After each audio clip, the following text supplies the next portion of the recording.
Afternoon. It is Monday, January 13th at 2:00. Thank you. And I'm calling the regular Resources and Infrastructure Committee meeting to order. We have a quorum present. All of the committee members are present. Staff present is confidential administrative assistant Kaylee Dodson, our general manager Matthew McElhaney, our program manager Tristan Reaper, our water department supervisor Cody Meeks. We have committee member Mark Meeks present, committee member Jim Webb, our secretary Derek Williams, committee member Dennis Dujic, and our vice chair Stephen Siegler present. On Zoom, we have Director Harry Farmer, and in person we have Alan Dean and Jim Grimold. Did I pronounce your name right? Yes. Yes, okay. Thank you. I do have a chair report since we did not have a meeting in December. I thought I'd kind of go over a little bit of what's happened with the district since I last saw you. So first of all, I hope you all had a happy holiday and happy New Year. Today's the last meeting of the current two-year term of the R&I committee, unless the board or the staff needs us to review another item prior to the end of this month. The new two-year term starts February 1st. The board has not yet appointed the standing committee members because we do still have a committee who is missing some applicants, and we are getting ready to form another standing committee for fire protection. The policy committee has completed their assignments, and so that committee has been disbanded, and we gave them our great appreciation for the work that they have done. 4 of you have submitted applications for the next 2 years, and I really appreciate your willingness to continue to serve this community. Let's see here. So the standing committee member appointments will be taking place at the February 13th board meeting. General Manager McElhaney and the staff presented the 2024 CSD year-end report. This is available on the CCSD website and it's been posted on social media. If you have not already read it, please do so. It's very informative about the district itself, our various departments, the accomplishments over the past year, and the milestones and objectives for 2025. The board has met 4 times since the last R&I meeting. The election of the board officers was held at the December 12th board meeting. Tom Gray was awarded a plaque and received many comments of appreciation for his service as the board president for the last year. Vice President Deborah Scott was then elected as the new board president, and Director Michael Thomas was elected as the vice president. The meeting schedule of the board of directors has changed. They'll now be meeting once a month on the second Thursday of each month from 10 a.m. to 4 p.m. The finance and R&I meetings will be held on the following Monday, with finance at 10 a.m. and R&I will continue at 2 p.m. If that Monday is a holiday, these 2 committees will meet the following day on Tuesday. The pros committee will meet the 3rd Thursday of the month in the afternoon, and the new fire protection committee is anticipated to meet that same day in the morning. The standing committee chairpersons were appointed at the January 9th board meeting. Vice President Thomas will remain the chair of pros. Director Gray will chair, well, he was supposed to chair this morning's finance committee meeting. I assume he did. And then he will step down and possibly be the chair of the new fire protection committee. And then the new finance chair will become President Scott. And I was appointed to remain the chair of R&I. The board ad hoc committee and liaison appointments were also updated. The strategic plan workshop discussions are taking place. The general manager did a presentation in December with the results of input from staff on district strengths, weaknesses, opportunities, and threats. The board members have also submitted their responses, and the public input will be requested via the CCSD website as well as at the February 13th board meeting. And then we will be holding our strategic plan workshop on March 3rd and 4th. Staff posted a request for proposals for the AMI water meter upgrade project in November, and at the January 9th board meeting, the board approved a public works contract to Grace Environmental Services. Grace Environmental had the lowest bid at $62 per meter. And the project is anticipated to be completed by August. At the November 14th, the board received a presentation from R3 Consulting regarding a proposed rate increase for Mission Country Disposal. Prop 218 for this rate increase is currently underway, and the final protest hearing and count is scheduled for Thursday, January 16th at 10 a.m. After that's all and via Zoom. The board had reviewed the new format for the capital improvement project list and requested a few minor changes. The document will be coming back before the board next month. And at one of the upcoming R&I meetings, we will be reviewing the CIP list. And in the past, we've heard from district managers at that meeting from utilities, water, wastewater, fire, facilities and resource and admin on their budget requests. Are we still doing it in that way? Yes. Okay. The next board of directors meeting will be February 13th, and as Monday, February 17th is President's Day, our R&I meeting is scheduled for Tuesday, February 18th. And I'd like to encourage all of you, if you have not done so already, to sign up for the CCSD email list so you can keep up to date on all the CCSD information and the general manager's bi-monthly reports. And Derek. Would you like this for your I would minutes? love it. I gave up on taking notes on everything you were saying. That was great. I knew you were. Okay, we now have a couple of more people on Zoom, Dr. Elizabeth Bentonhausen and Eric Johnson, who is assistant, I believe, to Tristan. Is that correct? Okay, does anybody have any comments on the president's report? I don't see any hands up on Zoom. Do any of our two public members have any questions? No? Anybody on the committee? Okay. So ad hoc subcommittee reports. I think all of our ad hoc subcommittees are done with their work, if I remember right. Does anybody have any ongoing ad hoc work? I didn't think so. Okay, committee member communications. Did any committee member have anything that they would like to report on? No?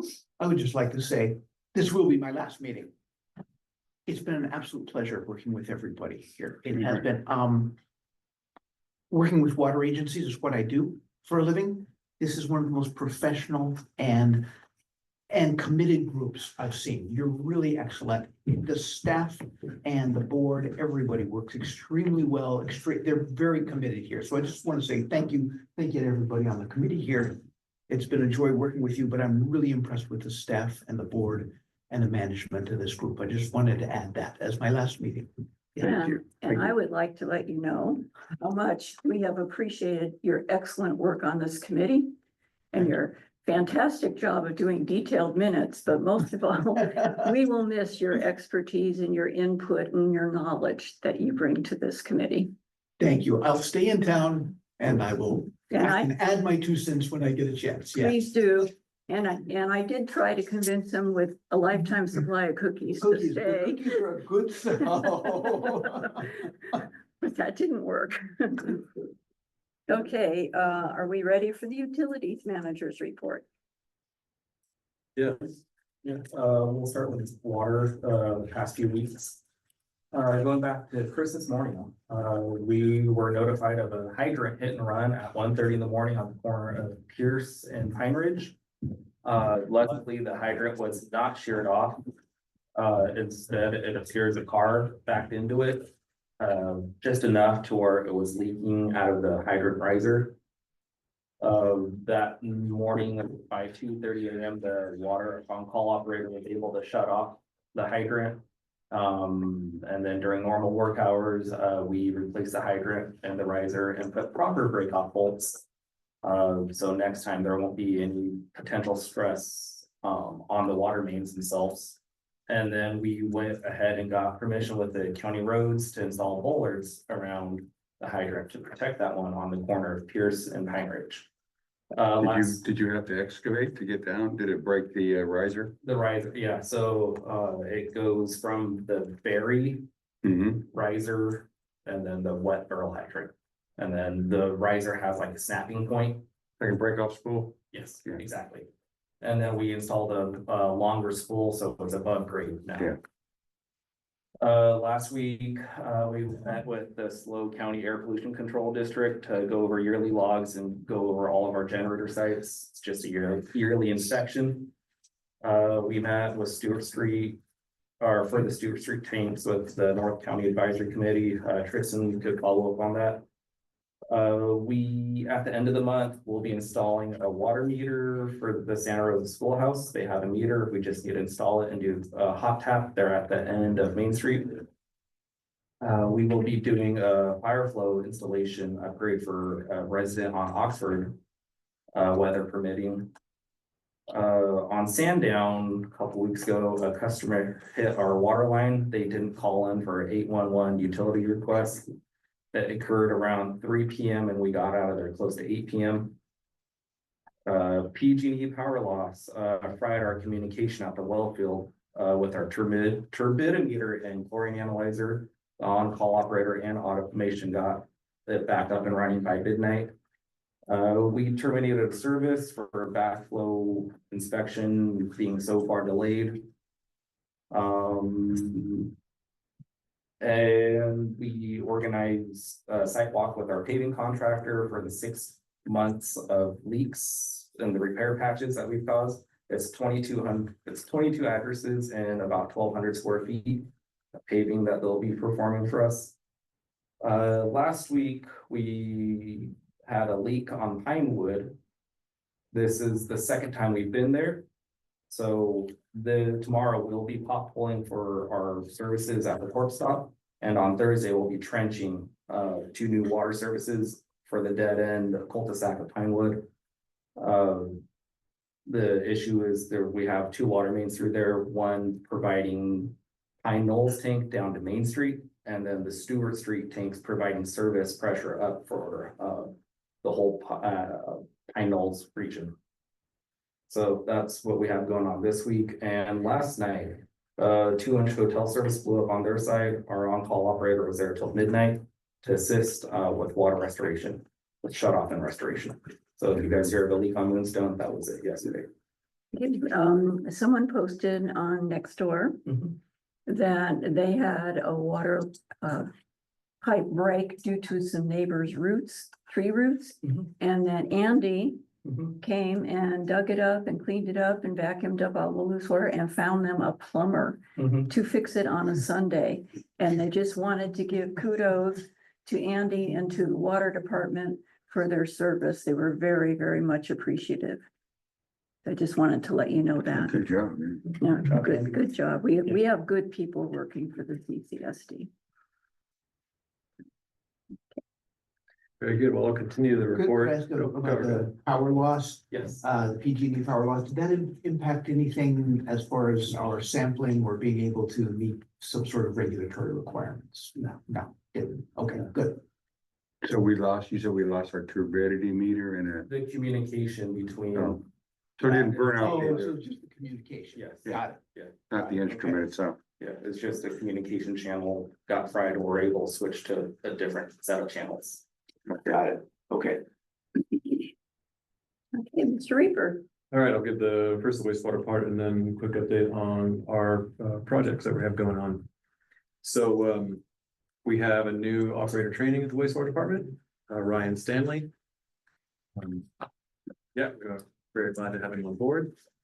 And then on the night of December 7th, for approximately 8 hours, the air for the aeration basins was shut off due to a large air leak that caused the blowers to shut off on overload.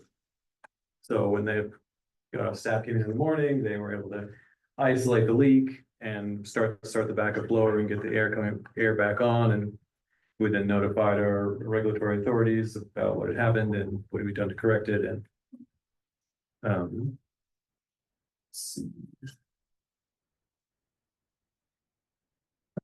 and then in the collection system, there were a couple of power losses throughout the month of December. I guess of all December 5th. And one of them was an interesting situation where it seemed like PG&E wasn't sure that they connected everything correctly. So they cut the lock on the fuse box out at lift station B3, put their own lock on and said, call and verify rotation before you bring your system back online. So the wastewater staff did that and everything was still ended up being totally fine. The quick SST program update, they're still working out the contract part of getting FRM out and a new contractor in. We have a number of shipping containers have arrived on CSD property for storing equipment that was previously housed at the contractor Fluid Resource Management, who has been granted exit from the contract. So the equipment from that will be stored in those containers will be arriving over the next week or so. And then for the project updates, as Cody mentioned, the NCAC toured, I think it was on Friday. And yeah, word from Jim was it was a great tour. They got a kind of good look at what we're gonna what we have planned for that site in terms of, you know, shifting the tank slightly and putting in welded tanks, which again are going to look so much nicer, more aesthetically pleasing than the bolted ones that are currently in place. We are closing in on the completion of our CDP application. That should occur next month. There'll be a planning commission hearing at some point, so we'll get granted our CDP for that. We have our 90% drawings for the street tanks, and then we anticipate 100% drawings here shortly. In terms of lift station B4, we have a pre-application meeting with San Luis Obispo County tomorrow to determine whether we need a coastal development permit for that project or not. Whether we can get by without one under the direct replacement. We were hoping for the street tanks that we could do direct replacement, but they wanted us to do a CDP. So since for lift station B4, since we actually are planning on moving the station, installing a new wet well, they're probably going to need a CDP, but we'll know that tomorrow. So then the AMI installation project, we're very excited that we've selected the contractor and our scheduler is kind of working towards having a signed contract. They were still compiling the administrative documents, making sure they have their bonding, all their insurance. Cody's working very hard on the work plan and kind of figuring out how to organize the pieces of it. And the tentative start date for that will be the end of January, beginning of February. And then for the East Ranch restroom, in December, the building pad was installed and properly compacted. The site utilities were run to the building pad, and then just last week, the contractor came back and installed under the building utilities as well. So now the slab, now everything's all ready for the building to arrive beginning of February and to be craned into place. There'll be notices sent out about that. So anyone who wants to come can watch from a safe distance. The building is lifted and placed upon the pad. How many meters is AMI going to install in this round? Do we know? Well, it's going to be a minimum of 3,500. Okay. The idea was we give the contractors a minimum amount they could shoot for. If we find out that us and the contractor are working well together, we'll give them the opportunity to extend.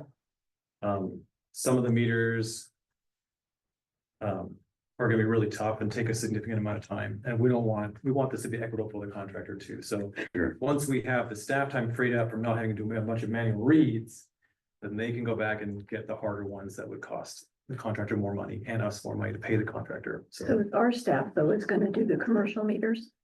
Yes. Yes. Okay. So after this phase is done, then what would be left? Maybe on a percentage basis, are we 90% done, or We're going to about 400 left, we have a 400? so So 10%. Yeah. And that would be including the commercial ones. So yeah, probably only about 250 residential meters, and then. Yeah. You were talking about how you're going to plan how this is going to go as far as them putting the endpoints on. Are you going to try to get them to do the ones that have to be manually read first, or are you just going to follow I think we're Street just gonna by follow street. street by street. street by street?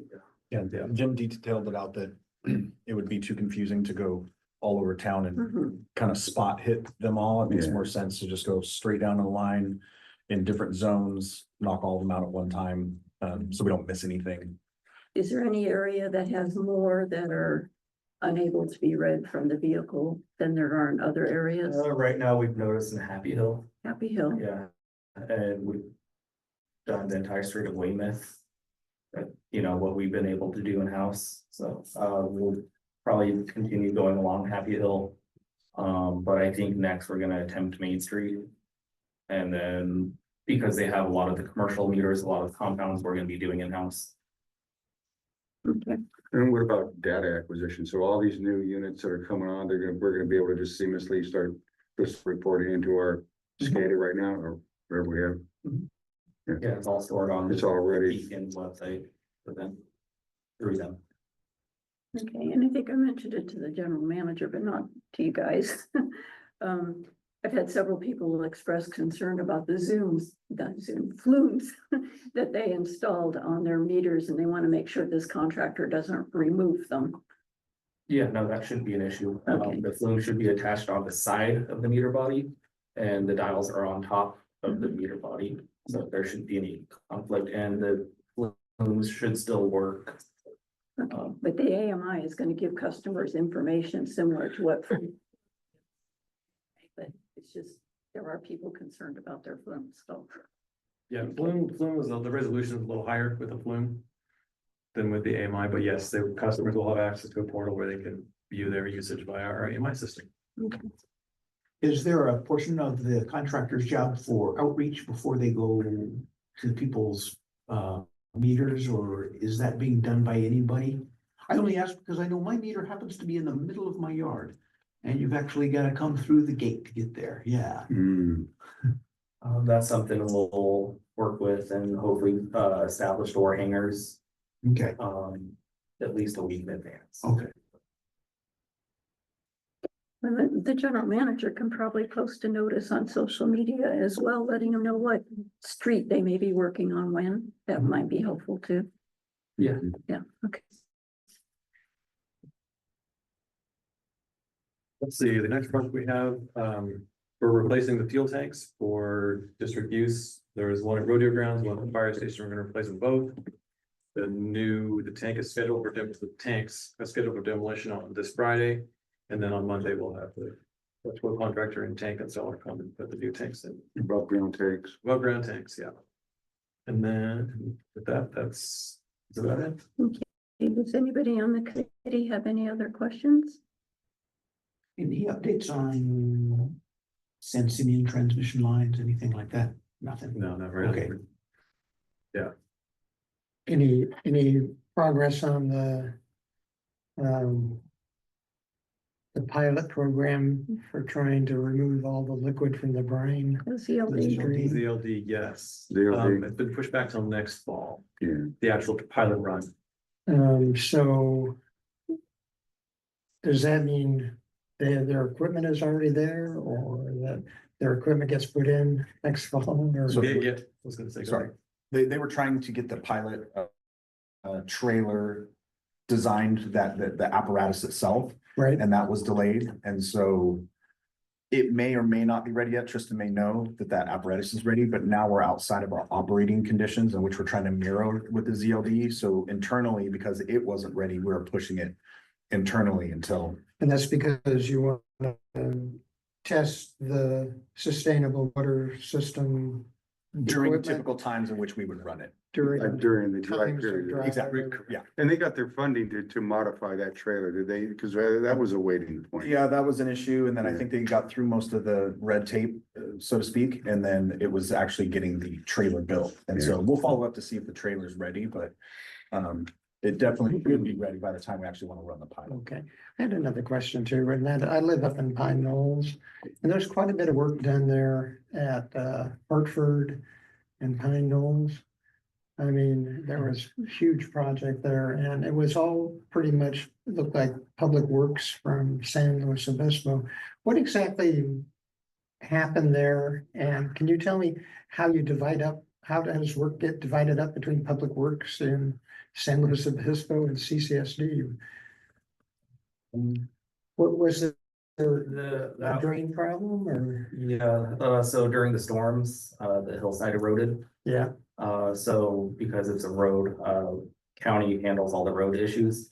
So they put it out to bid, a contractor was awarded the resloping per their engineering specs. And when they were recompacting for their own road compaction standards, they broke the water main up there. So then we worked with them to replace the water main. They finished their project, they finished all the sloping. And then they came back, was it earlier? Within the last 6 weeks to redo the culvert. So that's the newest patch going straight across. And because it's a culvert, it's like. Okay, oh, great. Thank you very much. Anybody else? Not on Mr. the same subjects, but in way of a report, the last meeting, there was a note, that the committee will receive an update on any meetings with county flood control district regarding flood management. I was just gonna ask him that. And I know that, I talked to Jim about it, but I thought the committee would want to hear, where we stand at this point and next steps maybe. I was not briefed on that one. Okay, well, I don't know if you met with RAC in December, but I know that after receiving Mr. Dujic's report in November on the flood control thing, staff said that they would handle it with flood control. And I believe Mr. Green said that he did talk to the man who had received an email already between Monday and Wednesday regarding it. So they said they will handle it, but that was the report I heard. So I don't know, was there a RAC meeting in December? There was, and I believe you were correct that Mr. Green did speak to Okay, some individuals about so it. we'll keep updated on that. We are in the process of coming up with agencies that we would like to have liaisons from the board to be able to go to meetings and report back, and I have requested that I be a liaison for RAC. But those appointments haven't been made yet. Years ago, when R&I was first formed in 2018, I did attend those meetings with Bob Greshams, who was the utilities manager at that time. And so I'm requesting that I be appointed to the liaison to that again, because I think it's really important. And for those who don't know what RAC stands for, it's Water Resource Advisory Committee. So I'm hoping I get appointed as liaison to that, because since we're looking for new water supplies, I think it would be helpful. Mhm. That's very interesting. Any other questions? Anybody sitting out in the audience? Anybody online? I don't see any hands up. Okay, so now it's when members of the public can address the committee on any item of interest within the jurisdiction of the committee, but not on the agenda today. Future agenda items can be suggested at this time, but in compliance with the Brown Act, the committee cannot discuss or act on items not on the agenda, and the speakers have 3 minutes. Do either of our community members here have any comments? Does anyone on Zoom have any public comment on items not on the agenda? I don't see any hands up. So we can move on to the consent agenda, which is consideration to approve the November 4th, 2024 regular meeting minutes. So the minutes are in your agenda packet, and thank you again, Mr. Williams, for your excellent job of taking the minutes. Does anybody have any questions or corrections on the minutes as written? Mr. Meeks. Just a very minor one on public comment with Mr. Jeff Wilson. Asked that the technology can, it says, but deployed, I think it should be deployed in drones or helicopters. Oh, yes, it should be. I missed that. Sorry. Very minor, but what the heck? Yeah, Derek usually sends the minutes to me first to review for errors, and I missed that. Yeah. Any others?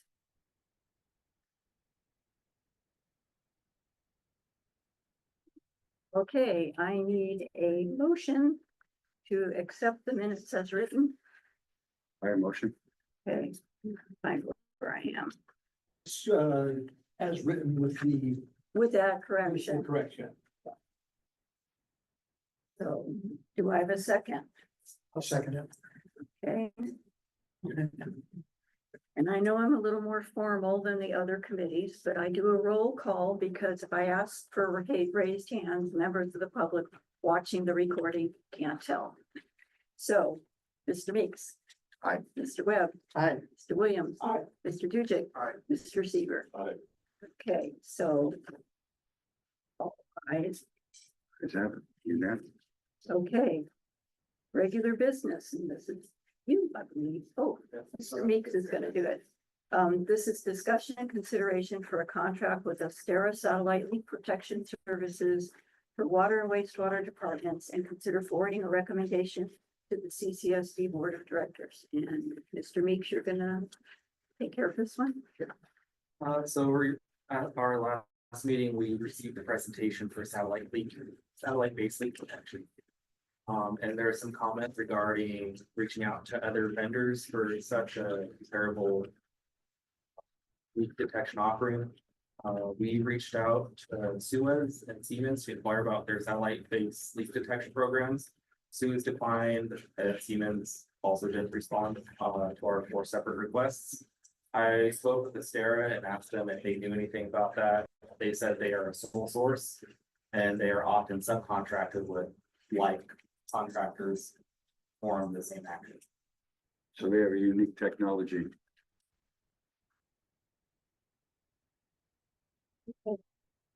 So what we're asking for is for the committee to make a recommendation on whether to move forward to, and this is, I lost my page in the agenda. Hang on here. Nope. I flip it over, sorry. Okay, so we're looking at a specific package. Do you want to explain what that package is? Oh, yes. It is the prevent package. It offers 2 years of service. It's about $50,000 a year. It provides a scan and a week of boots on the ground.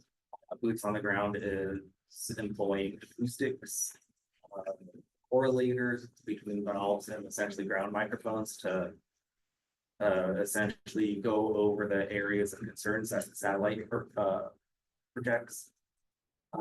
With this, we get like essentially a before and after scan, because the first initial scan will scan the whole system and give us so many areas to observe. The boots on the ground will go over and say, okay, we found something notable here, we found nothing here, found something here. We will follow up with our lead repairs in-house. And then after that, the second scan might scan something that, okay, a car was over, or there may have been a puddle of water here that reflects the satellite's ability to make a scan. And just essentially follow up, to grab the true after photo to observe how the leaks were detected with that.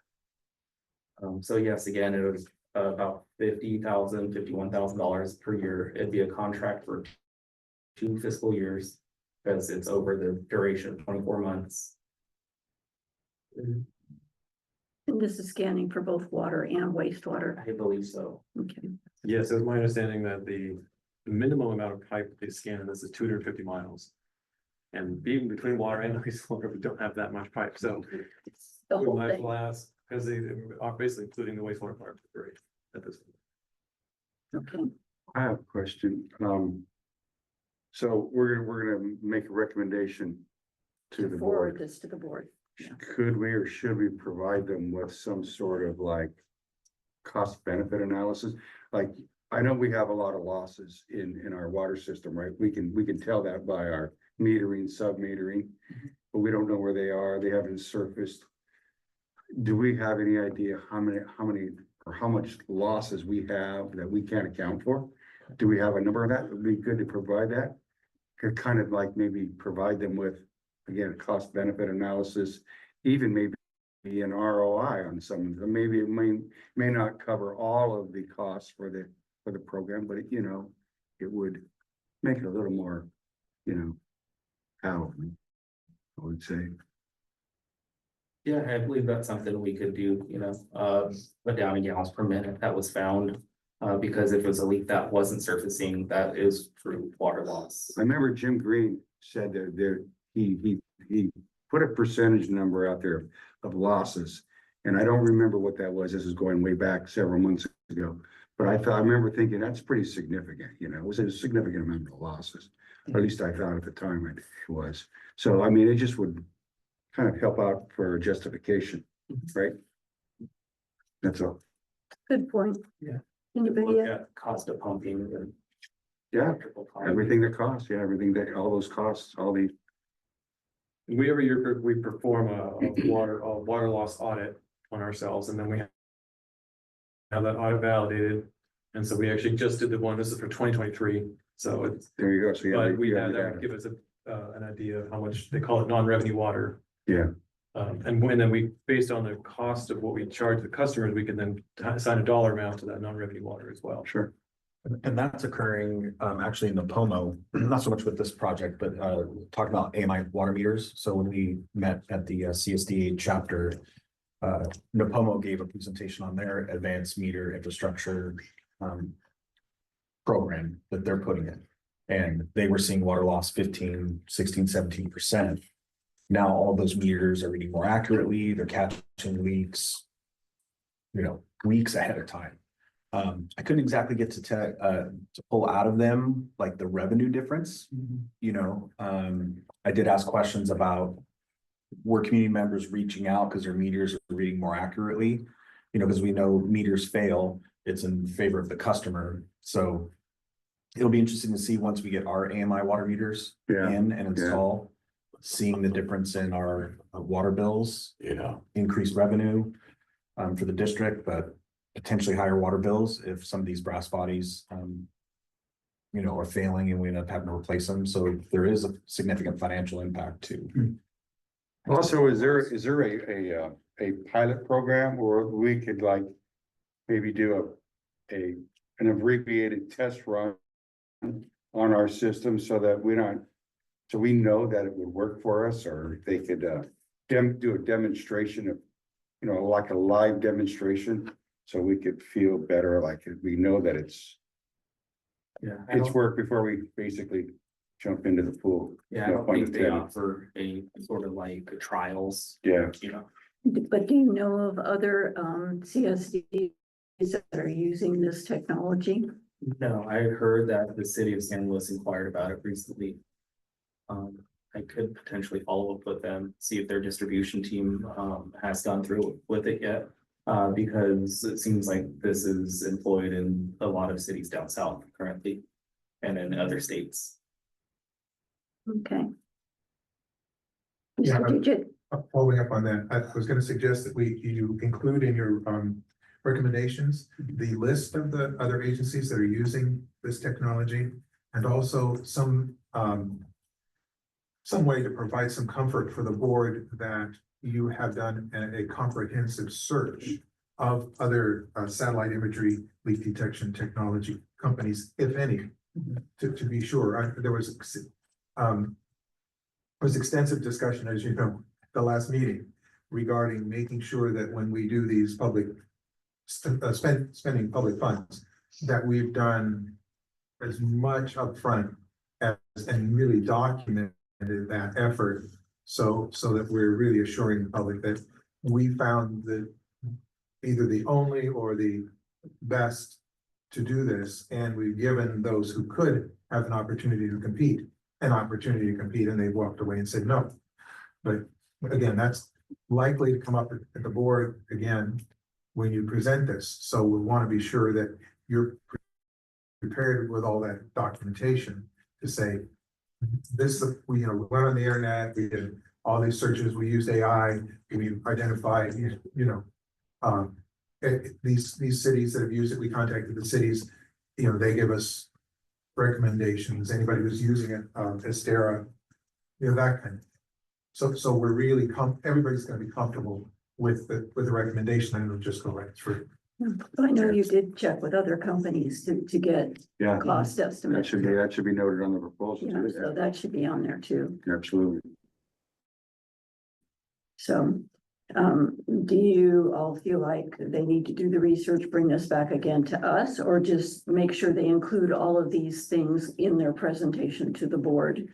Personally, I'm okay as long as they're in the presentation to the board. Yeah. Okay, Yeah, include it. just, Yeah, just want to make sure. Can change our recommendation. I would ask that the cost sheet, which says valid till December 2nd. Yeah. Just make sure, just check with them, make sure the cost is still valid. Yeah. Before you take. Thank you. Yeah. Written extension of the offer. I spotted that too. Okay. So does someone want to make a motion? I'll make a motion. Okay. I'll second. Why not? Do you want to make your motion include any of the other that they? Make a include? motion to include the updated information we just talked about. Okay. Okay, and then, okay, so that was Mark. And who seconded it? Okay, Derek, okay, so like I said, I'm a little more formal than some of the other committees, so I'm gonna do a roll call. Mr. Meeks, aye. Mr. Williams, Aye. Mr. Webb, Aye. Mr. Dujic. Aye. Mr. Seeger. Aye. Okay, thank you. So that's all right. And you know what? I forgot to take public comment. So does either of you have any questions or concerns? Does anybody on Zoom have any public comment on this item?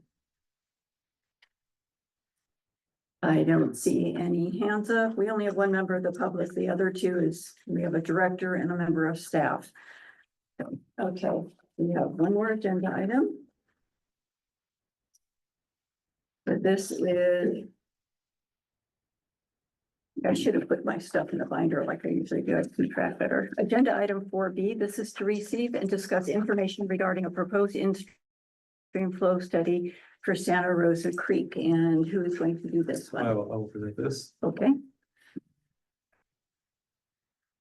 So Stillwater spent the last couple of years working on an instant flow study for the San Simeon Creek Basin.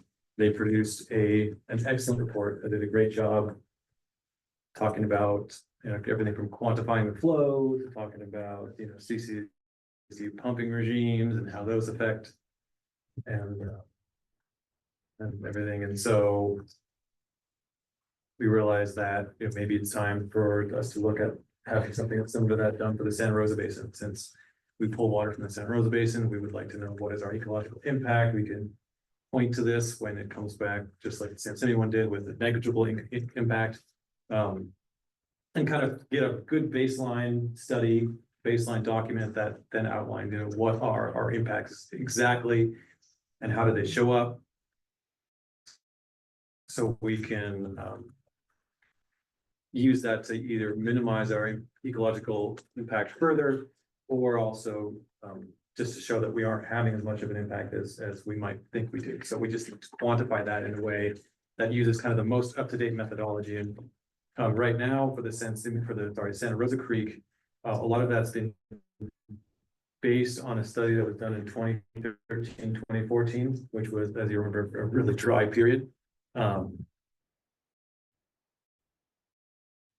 And some of the methodologies they use, and when the station, they point out a lot of these things that were missing.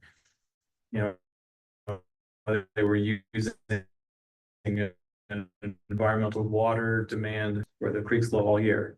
And that's not really applicable here because there are years when the creek dries up, even if there's no pumping that happens at all. So that would be one element that we would have take a closer look at it and kind of get a better understanding of it in a nice solid baseline study. And unfortunately, Stillwater was not able to, due to the holidays, not able to get us a proposal in time for us to actually look at numbers. So we're just kind of basing the cost of this on the San Simeon study, which I think was originally about $150,000 to do. And our idea was to just present it here, take feedback, then we can next month with an actual proposal with cost estimates and scope and project timelines for a full recommendation to the board of directors. So this is kind of a preview and possibly a brainstorming session if there's any elements that this committee feels like we should absolutely include in this study. Anybody? Mr. Dujic. Thank you. That's very timely. Good to get this moving forward. And I want to focus a little bit, your study objective, and I'll just read it, is to determine the relationship between habitat and stream flow as it relates to the needs of aquatic species in the lower reaches of the Santa Rosa Creek, the operation of Santa Rosa groundwater wells. So is that for the San Simeon study, was that the only objective of that study? In other words, are we just carrying across the same objective? And let's start with that, so I don't do an and on you. So the in-stream flow study for the San Simeon was a component of the studies behind the WRF. So that was a lot of what was driving its adoption, and I think we definitely carry over, like, kind of, looking at the environmental effects. Absolutely. Okay. I know that there's been some, I'm sorry, I'm just starting to chuckle inside because you all know I did that 25-page report for the last meeting, and so to some extent it's still on my mind, but there's some relevant connecting points I want to just make sure we at least discuss. So there's a difference in the two aquifers, in that San Simeon aquifer, if I'm characterizing it correctly, is property ownership on that aquifer does not include any significant portion of CCSD ownership. Unlike the Santa Rosa aquifer, which is a significant portion of the lower reach of that is on the East Ranch. So a CCSD has responsibilities for the maintenance of that stream bed to the extent that, to some extent, to a limited extent, given the environmental conditions and everything. So there's a whole different set of environmental documents, there's a whole different set of those kinds of requirements. So I just want to be sure that as you move forward, you're at least thinking about the fact that for example, let me just give a hypothetical. If the county moving forward with a flood risk mitigation plan said, okay, one of the things we're going to do is we're going to get rid of invasive species in this reach of the Santa Rosa Creek to improve the flow, et cetera, whatever. Then that removal of the invasive species would affect the environmental aspects of that creek, including the sensitive species. So I just want to be sure that there are going to be activities potentially, well, there ought to be activities, I would just say personally, ought to be activities for removing those invasive plant species, and those activities are going to impact the creek. And those ought to be part of some study, if not this study, they ought to be planned forward. So just to say, let's think about all of those pieces, and make sure that as we're doing this study, because we have more involvement in that reach, that Santa Rosa watershed. So again, it's not exactly parallel coming across, similar. Obviously, we don't have a WRF there to deal with, so it seems like it's more straightforward.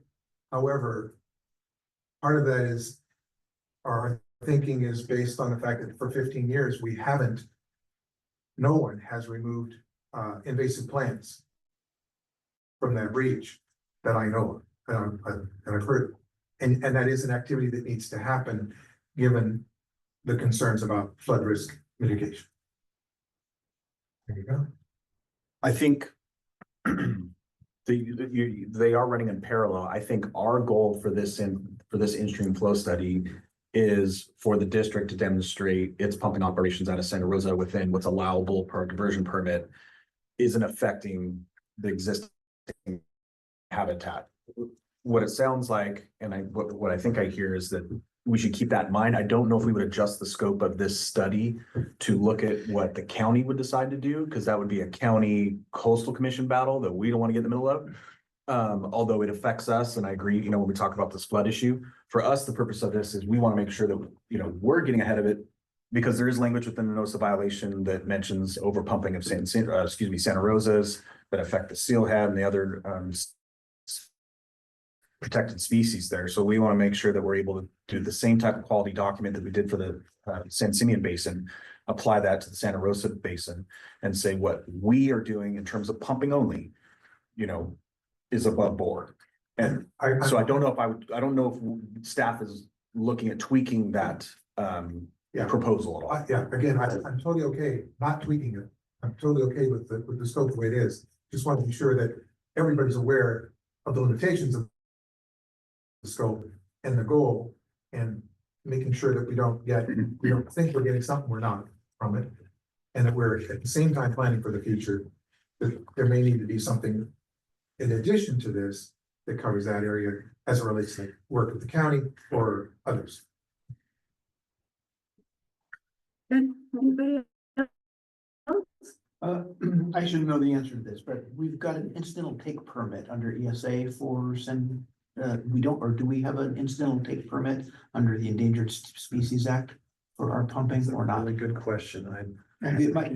My concern is, should we ever need one, could we work with Stillwater to make sure that this report is adequate to support any future permits that we may need? There are requirements on how you define baseline, what the change from baseline is. I just want to make sure that the report they give us is robust enough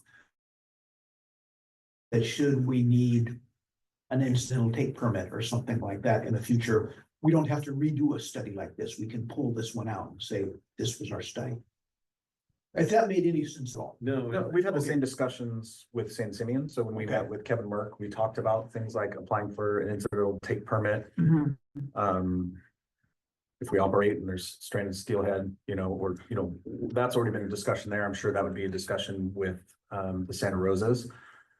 Our hope is we would never pull from the Santa Rosas enough to need a take permit, you know, and the Coastal Commission is pretty sensitive about us pumping there, and specific language that we have to pull from San Simeon 230 acre feet as long as it's safe. And then if we get to those periods where we can't pull from San Simeon more, we divert to Santa Rosa's, you know, in an emergency. Okay. But I don't know that we've had any issues with stranded steelhead or. No, we're limited on WBE, the well level. We record well levels, this one through SCADA, and at a certain threshold, we have to cut pumping, so we don't impact. Yeah, so 3 foot above sea level, we have to stop. 3.5 we stop. 3.5. Yeah, it's Windsor Street Bridge. Yeah. Yeah, Windsor Street Bridge. that's And it automatically stops our pumping. Yes, Right. it's tied into SCADA. So Yeah. Oh, okay. So we monitor it pretty closely. There is some disagreements at the Coastal Commission level on the definition of an emergency and when we can divert, and we're working through that. Okay. So does this study, this is a proposal for a new study for Santa Rosa Creek, similar to the one we did in the San Simeon Creek. Is there any relationship between the two? Are you so far away that one doesn't affect the other? Is that, you know what I'm saying? I'm trying to. I think it's interesting because I think the hydrology is, since Simeon, we have those percolation ponds. And so we are actually adding to the groundwater supply at that location, and we're not doing the same thing in Santa Rosa. I think that, well, that's probably one of the biggest differences, at least in the lower reaches, which we just be limiting our scope of our study, just like San Simeon, to the lower reaches. So this study would not have any sort of effect on the WRF. No, only in the sense that we're trying to be proactive with this, you know, they haven't reached, you know, the Coastal Commission hasn't reached out to us and said, we want you to do a study on the Santa Rosa, you know, basin, but we're getting ahead of it and doing it almost as a sign of good faith on the district Sure, side to really take a look at it, because there's a lot of statements that are made about pumping out of the Santa Rosas and what we may or may not be doing to it. And so I thought the San Simeon in-stream flow study reaffirmed that the district is doing what it needs to do in terms of pumping, and that it's not affecting. Yeah, it's good to be proactive. Yeah. So I think we do the same thing for the Santa Rosas, you know, and spend that money to show that, you know, when we do have to pull from the Santa Rosas in the dry season, that we're doing it ecologically. And will Stillwater be here next month when you bring this back with more detail? Yes, we can have them Okay, be present to answer questions as well. I think that would be good. Anybody else here have any questions? Okay, I know we have a hand raised. I was checking with the committee first. Okay. Ms. Dickinson, you want to go ahead? Thank you, Chair Dean. My question was, in the report, it didn't say who was being contracted to do it. It just had the fiscal amount for 150,000. I was assuming it was Stillwater, but that was in reference to San Simeon Creek, the work they done there. So there's nothing in the report there that gives you any indication of who's actually doing the work. Who's going to be contracted to do it?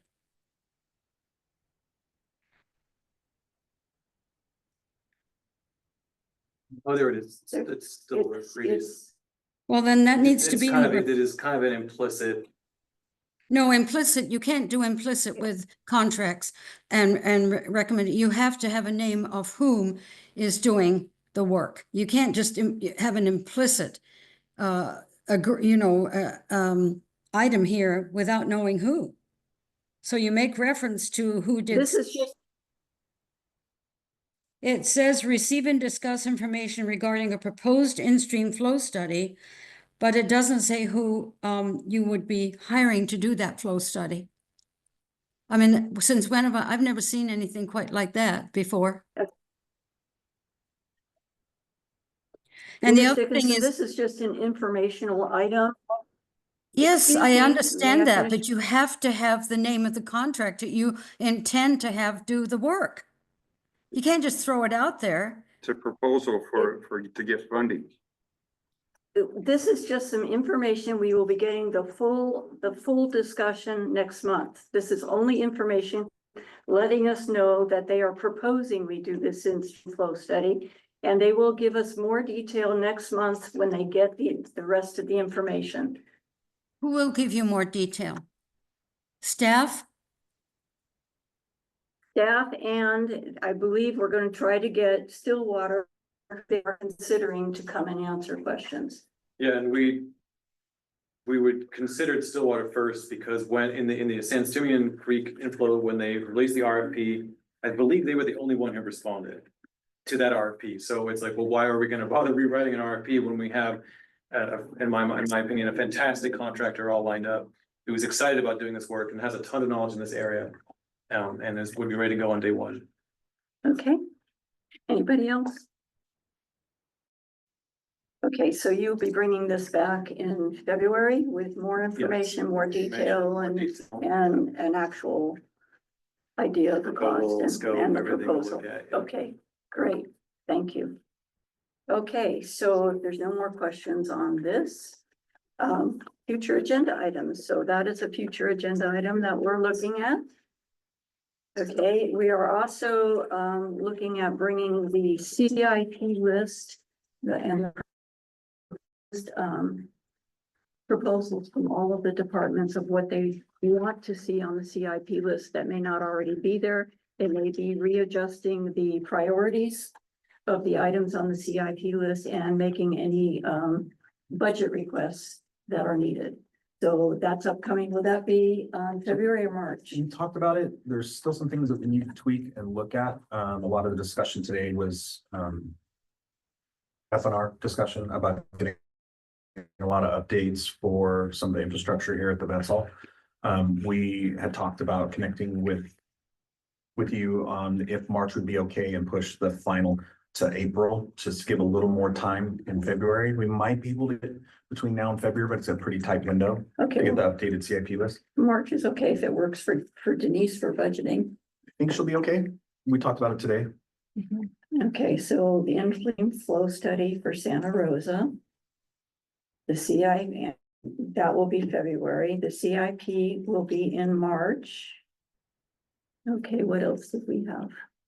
We'll bring SR4 tanks, Pardon me? SR4 exterior tank repair.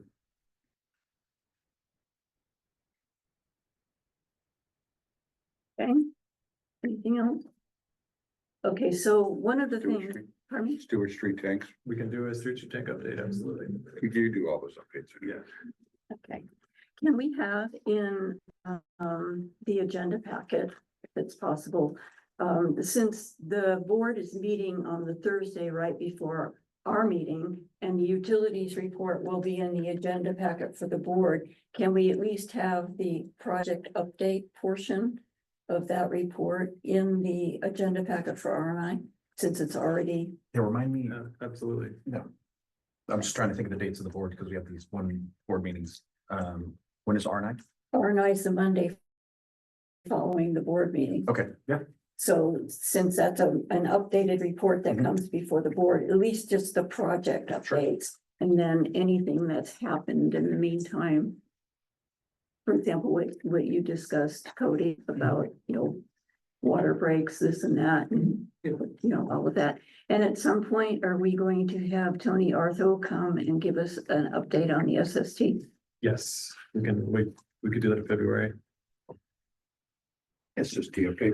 Okay, I talked to utility manager Jim Green about the possibility of a field trip for this committee to go out and tour the WRF. And so can we discuss dates possible at work? I think we came up with dates with you and Tom already, Okay, I don't have. it with me. February, In February? yeah. Well, I think that's for the ad hoc committee. Yeah, that's it. No, it was for the standing committees. Oh, okay. Oh, So I was have it? to schedule a special joint meeting in order for you guys to tour, and I have to get the waivers out, so we decided on. It was February 26th at 10 a.m., Finance and R&I, special meeting, Everybody good with that? What time again? 10 a.m. What day?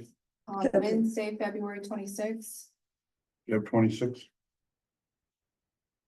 Okay, yeah. There's us with the coastal commission. Okay, the other thing too, I had talked to utility manager Green about was, since we've been talking about these AMI meters in the past, at one point, he said something about bringing a meter in and showing us how the endpoints were changed. He mentioned something about possibly us actually going and seeing one in the ground being changed. So is that something we can do? Is that something anyone's interested in? Yeah.